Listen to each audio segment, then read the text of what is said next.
नमस्कार, स्वागत है आप सभी का। एडेड जूनियर शिक्षक भर्ती को लेकर के बात करेंगे। एडेड जूनियर शिक्षक भर्ती में भले ही सीटों की संख्या को लेकर के कोई भी अपडेट या कोई भी उम्मीद न बची हो या फिर बहुत कम उम्मीद बची हो, इसके बावजूद जो है लगातार कोशिश चल रही है कि कम से कम जो 9 पेजेज वाला जो पत्रांक भेजा गया था निदेशालय की तरफ से रिक्त सीटों के प्रस्ताव को लेकर के, जिसमें सीटों की संख्या बढ़ रही थी और निदेशालय के द्वारा वह भेजा गया प्रस्ताव आधिकारिक आदेश या वह आधिकारिक जो पत्र है हम सभी को प्राप्त नहीं हो सका था। और अभी भी कोशिश चल रही है कि अगर वह पत्र प्राप्त हो जाए तो कम से कम हम उसके आधार पर शासन से मांग कर सकते हैं।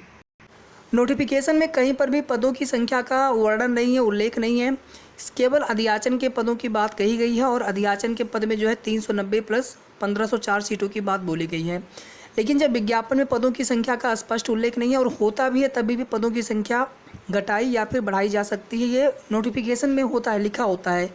तो उसके अनुसार भी पदों की संख्या में वृद्धि संभव था और इस तरह से केवल अधियाचन के आधार पर जब नोटिफिकेशन में कोई पदों की संख्या नहीं लिखी थी तब भी पदों की संख्या बढ़नी चाहिए थी। साथियों, अब बात करेंगे यहाँ पर संशोधित परिणाम को लेकर के।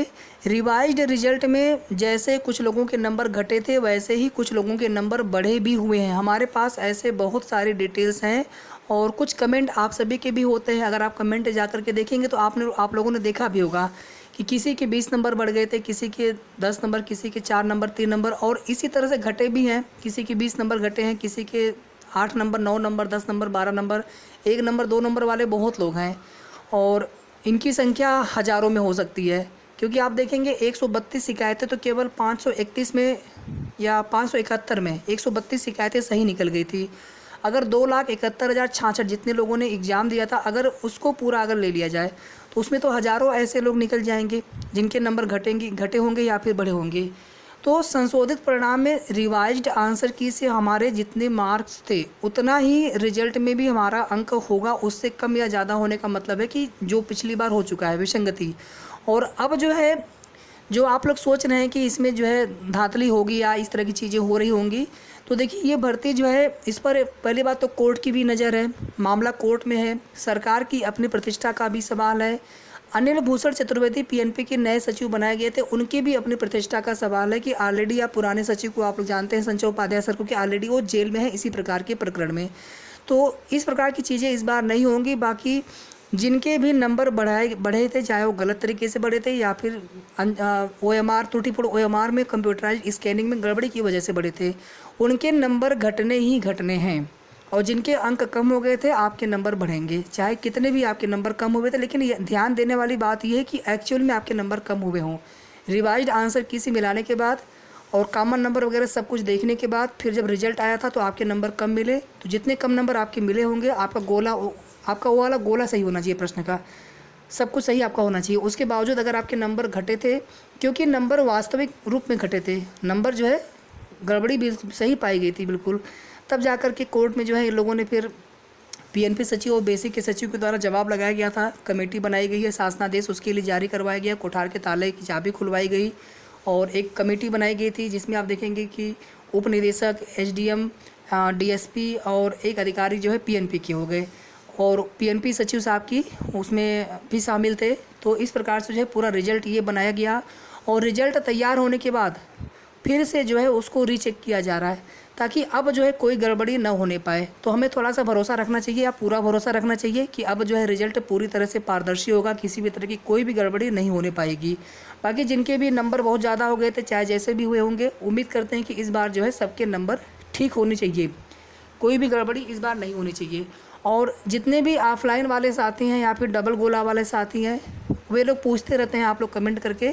तो जब शासनादेश आया था कि अब संशोधित परिणाम घोषित किया जाएगा, उस पर कार्य किया जाएगा, क्योंकि आपका मैटर कोर्ट में है, इसलिए आपको जाकर के तुरंत जो है शासन से, प्रशासन से, अधिकारियों से, पीएनपी सचिव से मुलाकात कर लेना चाहिए था। उसी समय हमने कई बार बताया था, वहीं से जो कुछ चीज़ें हो सकती थी। बाकी इस तरह से अगर हम अपने मन से मान लें कि नहीं हमारा भी रिजल्ट आएगा तो संभावना बहुत कम है। और एक आखिरी सवाल हम सभी का है, जैसे आपका सवाल है वैसे हमारे मन में भी सवाल है कि जैसे इस बार 90-97 पास अभ्यर्थी, 45,257 सहायक अध्यापक में और 1722 प्रधान अध्यापक में, तो ये जो प्रतिशत है क्या ये घटेंगे या बढ़ेंगे या लगभग इसी के आसपास हो सकते हैं? क्योंकि बहुत सारे अभ्यर्थी ऐसे हो सकते हैं जो 89 पर 96 पर हों, जिनके 1 नंबर 2 नंबर बढ़ जाएँ तो पास हो जाएंगे। लेकिन ऐसे भी बहुत सारे कैंडिडेट्स हो सकते हैं जो पास हों, फेल भी हो सकते हैं, क्योंकि उनके नंबर वास्तविक उनके जो रिजल्ट में उनके नंबर ज़्यादा हो गए थे जितने उनके वास्तविक अंक है। ऐसा देखिए मेरा अनुमान है और हम सभी का अनुमान है, क्योंकि कोई भी ऑफिशियल डाटा नहीं है। और इवन जो है हो सकता है पीएनपी के पास भी पूरी तरह से कोई ऑफिशियल डाटा ना हो, लेकिन अब जो है रिजल्ट जब चूँकि बन चुका है तो अब तो उनके पास सारा डाटा होगा, क्योंकि जितने प्रत्यावेदन मिले थे उतने की ही उन लोगों ने जांच करवाई थी, बाकी का पता नहीं चल पाया। लेकिन अब तो पूरी ओएमआर की स्कैनिंग फिर से करवाई गई है, तो उनके पास डाटा होगा और जैसे ही रिजल्ट आएगा तो वो डाटा फिर से हम सभी के सामने होगा। तो जहाँ तक कुछ साथी कह रहे थे कि इस बार जो है 30,000 से ज़्यादा अभ्यर्थी नहीं होंगे, तो मेरा जहाँ तक अनुमान है साथियों कि इस बार भी ये संख्या लगभग इसी के आसपास हो सकती है। 2,000, 4,000, 3,000, 5,000 प्लस माइनस हो सकता है, मतलब इससे ज़्यादा भी हो सकता है प्रतिशत, जैसे इसमें 1000 में, और इसमें हो सकता है कुछ 100, 1800, 1900 हो जाए, या हो सकता है 1700, 2200, 1600 हो जाए, 1500 हो जाए, घट भी सकता है और बढ़ भी सकता है। ओवरऑल जो प्रतिशत है 90-97 पर पास अभ्यर्थियों का, इसके बारे में अनुमान लगाना बहुत कठिन है, रिजल्ट आने के बाद ही ये चीज़ क्लियर होगा। जैसा कि आज सुबह के न्यूज़पेपर में दिया था कि जुलाई के फर्स्ट वीक में, तो हम लोग यहाँ पर मान सकते हैं या बिल्कुल उम्मीद यहाँ पर है कि 5 जुलाई से पहले पीएनपी से रिजल्ट जारी कर दिया जाएगा, घोषित कर दिया जाएगा, या तो फिर 5 तारीख को कोर्ट में रिपोर्ट सबमिट करने के पश्चात, जवाबी हलफनामा लगाने के पश्चात भी रिजल्ट घोषित किया जा सकता है। मतलब 5 को रिपोर्ट सबमिट करें, 6 या 7 को रिजल्ट घोषित कर सकते हैं, दोनों ही चीज़ें हो सकती हैं। आप केवल एक चीज़ को लेकर के 100% आप ये नहीं कह सकते कि बिल्कुल यही होने वाला है, क्योंकि अधिकारियों ने ऐसा बोला नहीं है। दोनों ही चीज़ें हो सकती हैं, या तो पहले आ जाए या फिर 1% ये भी चांस है कि उसके बाद भी आ सकता है, यानी 5 तारीख को कोर्ट में सुनवाई के पश्चात। ठीक है साथियों, इसके अलावा अगर आपके मन में कोई भी सवाल हो तो आप प्लीज़ कमेंट करके पूछते रहिए, और कोशिश करता हूं, बल्कि मैं हर संभव प्रयास करता हूं कि आप सभी के कमेंट के रिप्लाई कर दूं। फिर भी कोई अगर कमेंट छूट जाए तो आप परेशान मत होइएगा। कोई भी सुझाव, कोई भी कमेंट, कोई भी सवाल हो, आप प्लीज़ कमेंट करके बताएं। वीडियो को आप लोग लाइक और शेयर ज़रूर कर दीजिएगा। धन्यवाद।